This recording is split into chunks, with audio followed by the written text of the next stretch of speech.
It's the most awkward moment in a first date. The bill arrives and you both look at each other like this. Who's going to pay? And it's even harder when English isn't your first language, right? Trust me, having gone on a few first dates when I lived in Argentina, I know about the panic and fear that sets in when the bill arrives. But don't worry, because today I've got 10 fantastic phrases that are going to help you navigate this problem so that you can pay the bill in total confidence.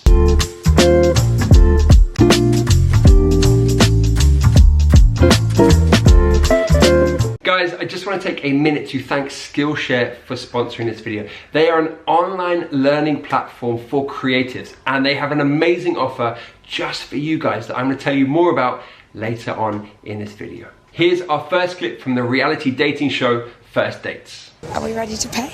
Yeah, okay. So?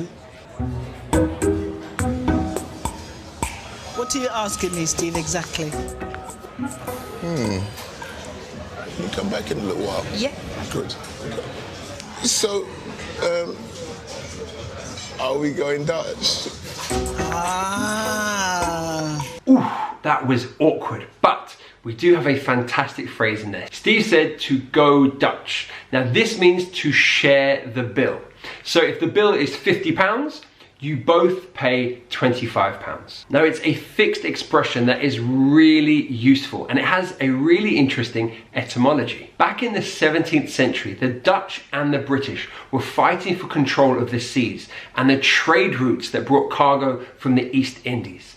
Now in one battle in 1667, the Dutch sunk multiple British ships and this caused a lot of bitterness for the British sailors. As a result, the word Dutch became synonymous with negative personal traits, such as stinginess. And that's where we get the etymology of to go Dutch. It was originally used to show that you were being stingy, that you didn't want to pay. These days, it doesn't have that connotation. It's a perfectly legitimate, fine phrase to use. It doesn't have any negative connotations anymore. If you suggest that we should go Dutch, that's fine, it's not a problem. But the etymology does go back to those times when there was this bitterness between the Brits and the Dutch. Another example is Dutch courage. Now, Dutch courage is when you drink an amount of alcohol that gives you the courage to do something that you maybe are scared to do. So this had connotations with being cowardly. And again, that sort of negative personal trait of cowardice. Now again, today, Dutch courage doesn't have that negative connotation that it maybe did back in the day. We would talk about Dutch courage when maybe we need to do a speech. For example, I did a best man speech, and so I wanted a couple of drinks just to give me the courage to do the speech, and that was Dutch courage. Now, it's not a negative thing, it's just, it's almost a funny thing, it's a humorous thing these days, but really interesting to see that there are these phrases that exist in contemporary British English that go back to these times of confrontation and bitterness between the Dutch and the Brits. These days, the relationship between the two countries is much better. Are we going Dutch?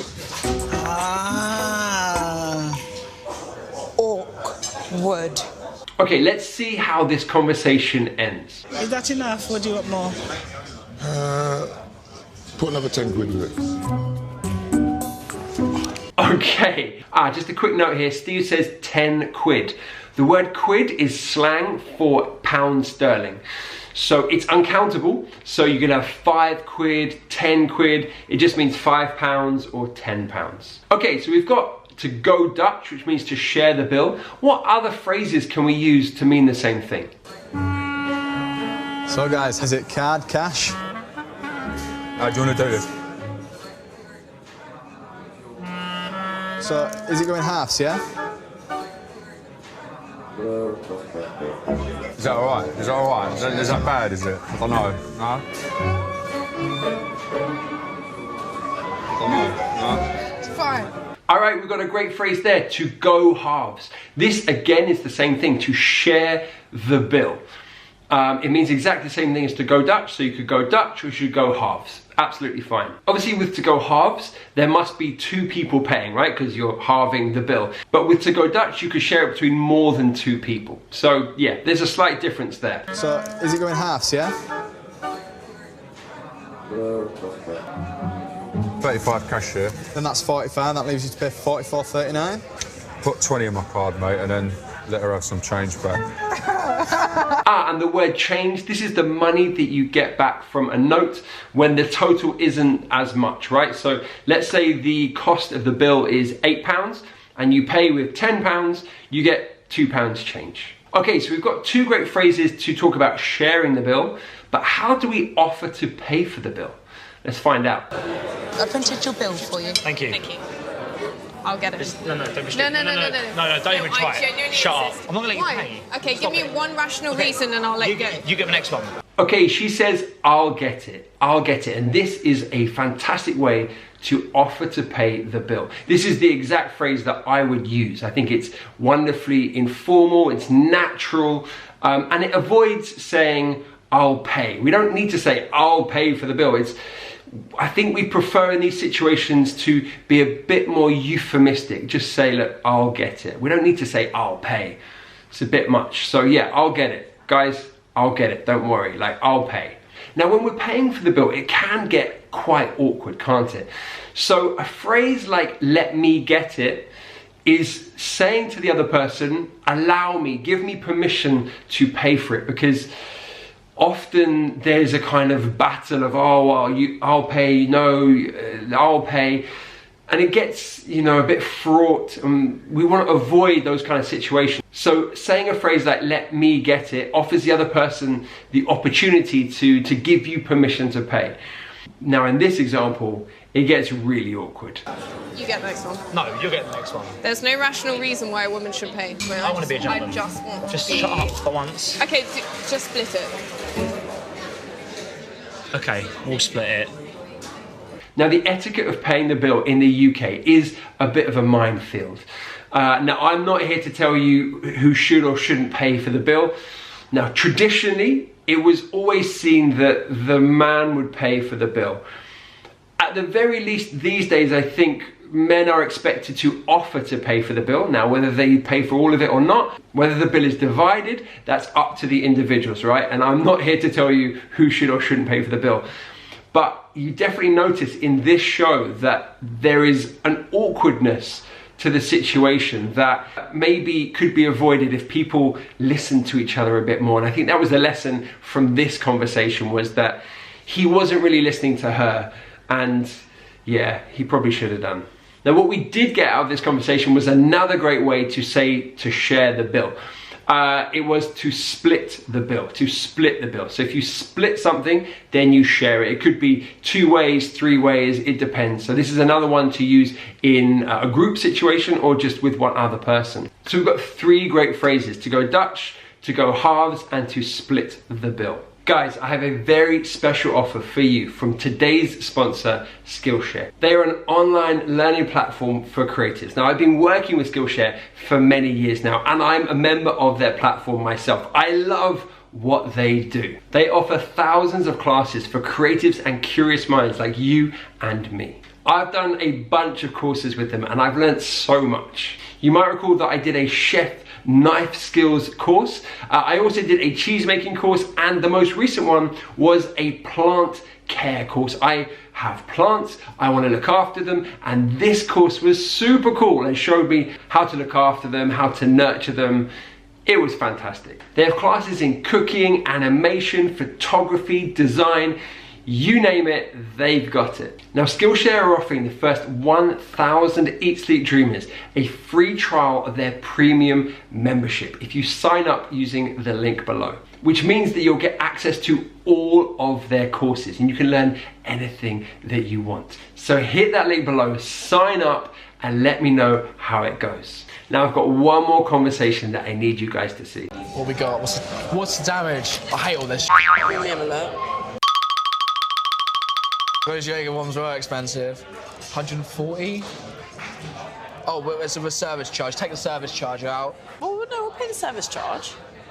Do you want to go split? You're paying for the I'll pay for the Jaeger Jaeger ones, ones. Shall I go 80? You go Yeah. 60? Whatever.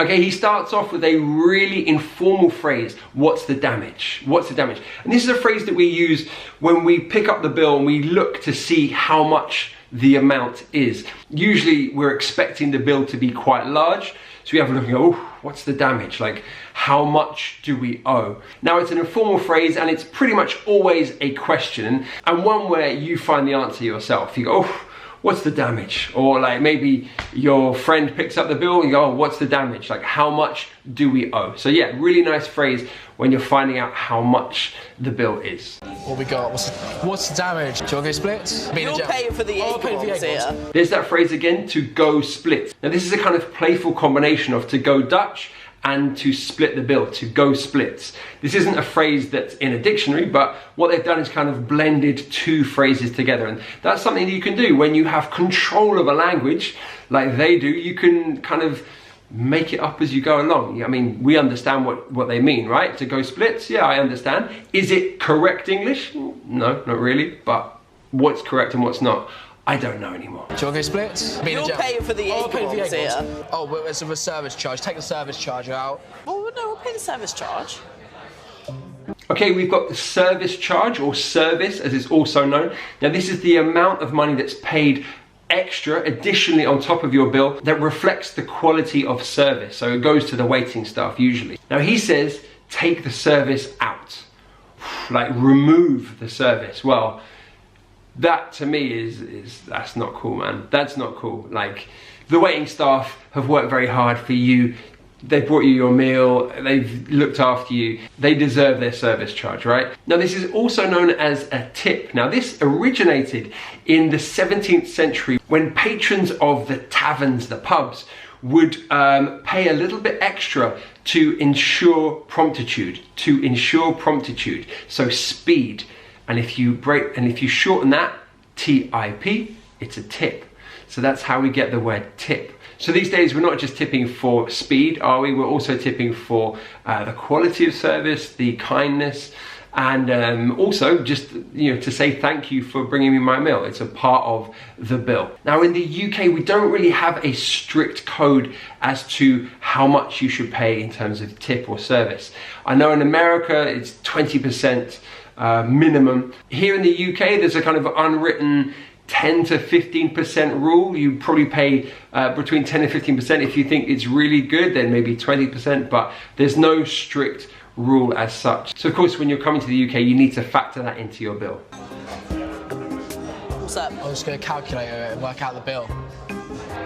You had more than brownie. The final phrase was they need to work out the bill. To work out the bill just means to calculate the bill. So let's have a look at it, see how much service we need to add. Maybe let's figure out who pays what. Yeah, to calculate the bill. Alright guys, are you ready for a little test? We're gonna see how much you remember from this lesson. I'm gonna play you the same clips that we just watched, but this time I'm gonna bleep out some key words and I want you to remember which ones they said. Good luck. Are we going? Ah. Are we going Dutch? Ah. What we got? What's what we got? What's the damage? Okay, just it. Okay, we'll split it. Okay, just split it. Okay, we'll split it. If you'd like to learn more English with first dates, click on this video here. And if you would like to learn British slang with my favourite TV show, The In-Betweeners, click here. And I'll see you in the next video.